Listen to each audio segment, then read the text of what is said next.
3 days before Christmas, my family told me not to come home because I'm basically death in a pantsuit.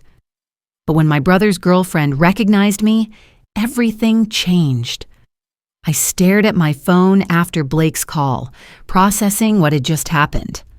My own brother had uninvited me from Christmas because his girlfriend might find my presence as a geriatric doctor too heavy for the holiday vibe. The casual cruelty of it hit me like a slap. Then my mother called an hour later, her voice honey-sweet but with steel underneath.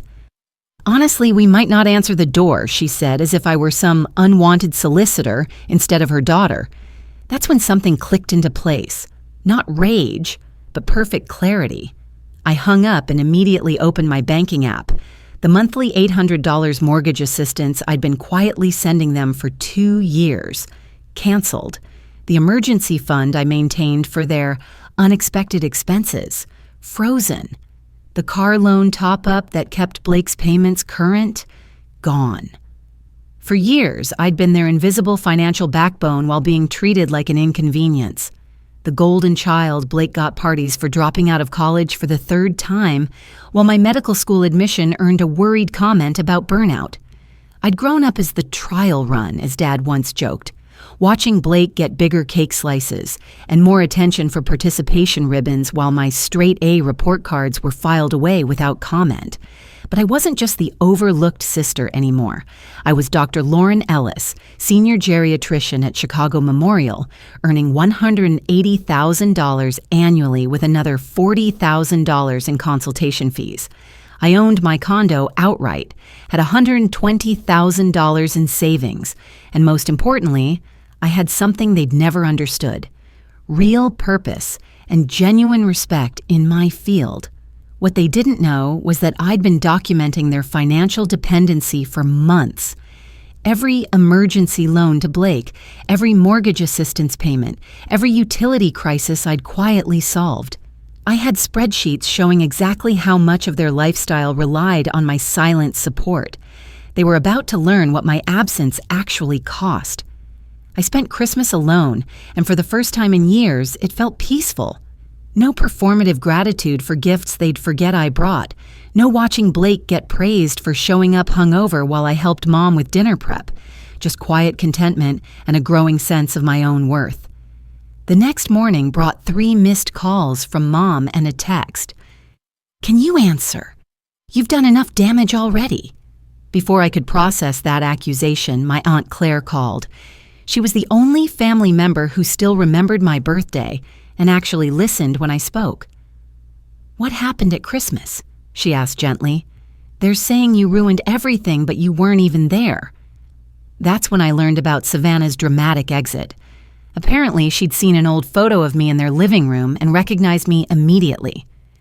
"You saved my grandmother," she'd told them. "You're Dr. Lauren Ellis." The room had gone silent, and when Savannah asked about the sister they always talked about, she'd heard their usual repertoire. How I lived at the hospital, made everything too serious, was basically death in a pantsuit.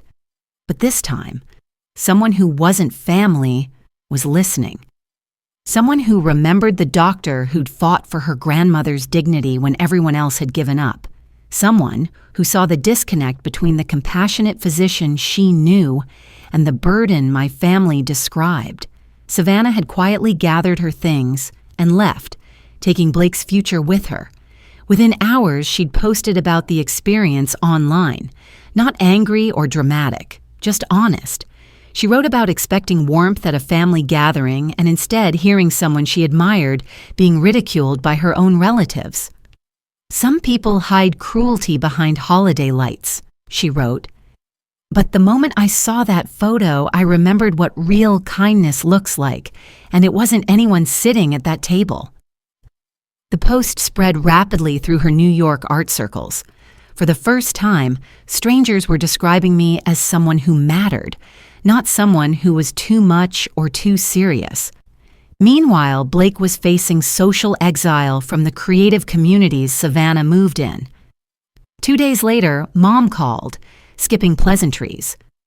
Savannah blocked Blake's number. She posted something online about being treated like garbage by the family of a woman she admires. She tagged your photo.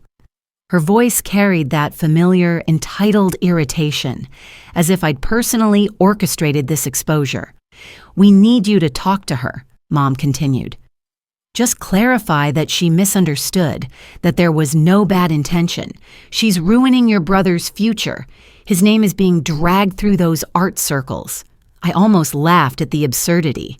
They'd spent decades erasing me, and now the consequences of that invisibility were finally reaching something they cared about, their image. I told her I'd think about it, but I didn't need to think. I was done being their damage control specialist. Instead, I read Savannah's post again. Her words validated everything I'd always known but been gaslit into doubting. That night, she left me a voicemail that made me cry for the first time in months. Not from sadness, but from relief at finally being truly seen. "Your grandmother still talks about you," Savannah said, her voice genuine and warm. "She says you didn't give up when others did. You made her feel like she mattered. I'm sorry for what happened. I had no idea, but I couldn't sit there and pretend."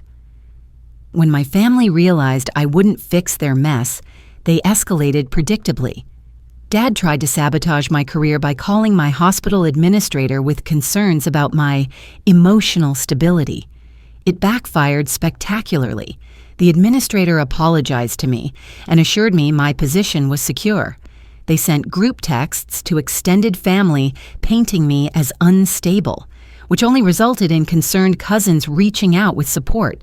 Their final play was a Sunday visit. Through the peephole, I saw all three of them on my doorstep, probably expecting the old Lauren who would cave under pressure and maternal manipulation. When I opened the door but didn't step aside, Mom's voice took on that honey tone again. "We just want to talk." But I could see clearly now. They weren't here for me. They were here for the version of me who cleaned up, paid up, and never spoke up. That version no longer existed. After a long silence, I said the only word that mattered: "No." And I closed the door. Blake lost his social connections in Savannah's circles and couldn't book gallery space for his paintings. Mom and Dad struggled with mortgage payments without my assistance and had to downsize. Savannah never returned to Blake and eventually moved back to New York. Aunt Claire remained supportive and we grew closer. I thrived professionally, earning a promotion and $25,000 salary increase. The family that dismissed me as too serious learned that serious people build the foundations that keep everything else standing. Sometimes not showing up is the most powerful thing you can do.